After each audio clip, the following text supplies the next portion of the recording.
in math today, and it is the distributive property.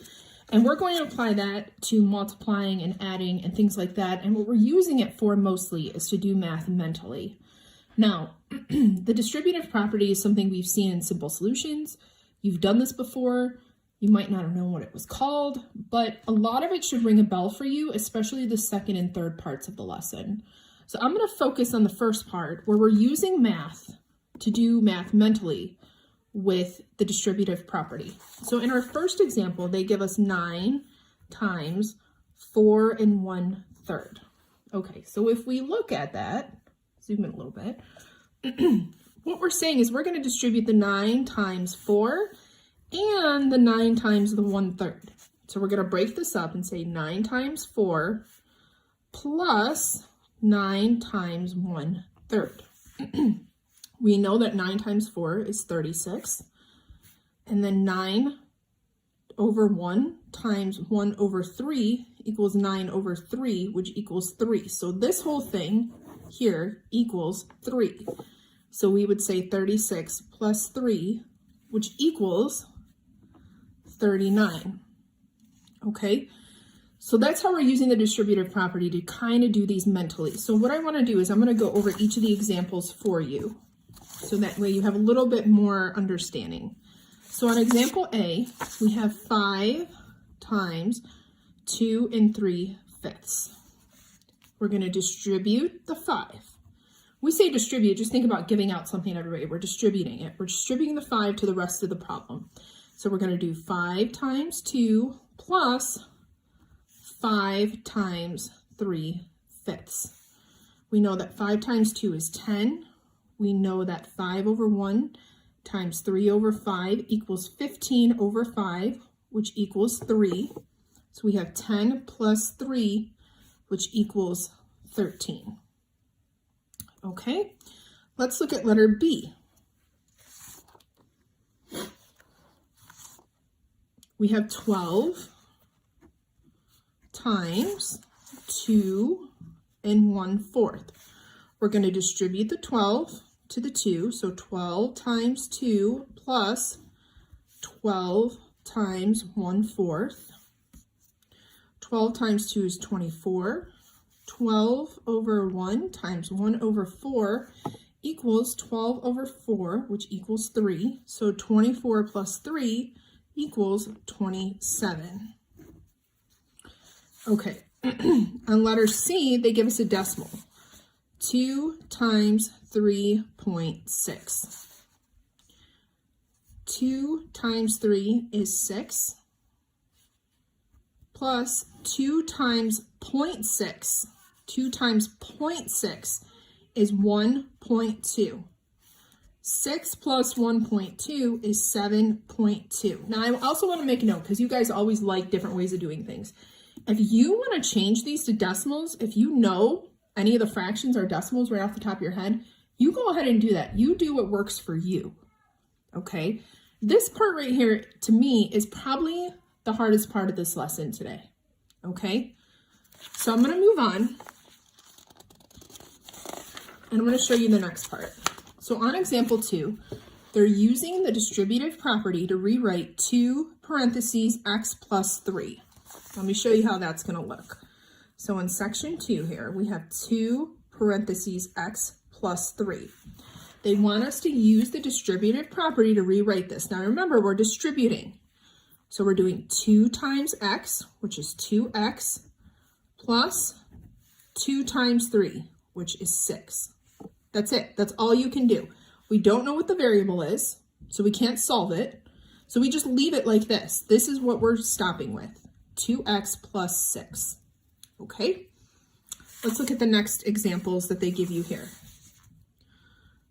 On letter D, we have 8x plus 3. We're going to distribute that 8. We're going to say 8 times x is 8x plus, remember you have to keep whatever sign is right here, 8 times 3, which is 24. That's your answer for D. On letter E, 5 times 9 plus x. 5 times 9 is 45, plus 5 times x is 5x. x. On letter F, 4x plus 2. 4 times x is 4x plus 4 times 2 is 8. Okay, don't overthink these, guys. Okay, remember, if there's a variable and no answer for the variable, this is your answer right here. These are your answers. That's all you have to do. You can't solve them any farther because there is no thing that tells us what x equals. Okay? All right, let's go over to the next part of this lesson. We'll do this story problem real quick. Each day, Martin lifts 10 weights for 10 minutes and runs on the treadmill for 25 minutes. Write 2 equivalent expressions and then find the total minutes that Martin exercises in 7 days. Okay, so every day, Martin, he lifts weights for 10 minutes and he runs on the treadmill for 25 minutes.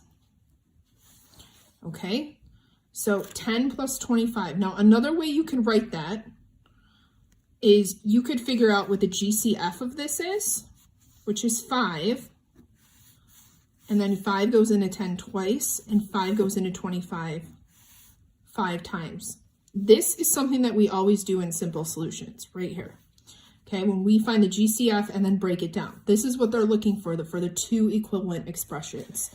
Okay, now if you didn't do this and you only wrote 1 expression, that's okay with me. It's okay.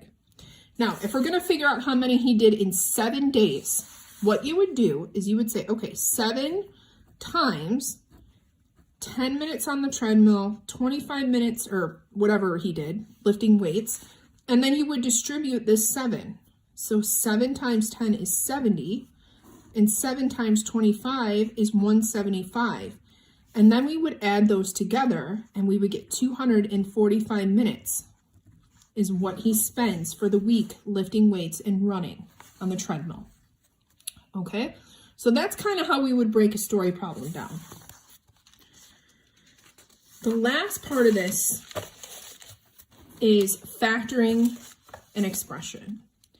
Now, this part we have done in Simple Solutions nearly every week. I feel like you have a problem like this or 2 in your Simple Solutions. So let me show you what they mean. They give you the example of 12 plus 8, and they want you to factor with the distributive property. Okay, so when they say factor, they want you to find the GCF. That's what that means.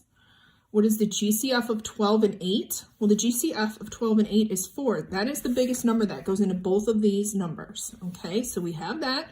So we find the GCF, parentheses. 4 goes into 12 3 times, and 4 goes into 8 2 times. That is what your answer would be. This should ring a bell with all of you. We've done this so many times. Okay, so let's look at the examples.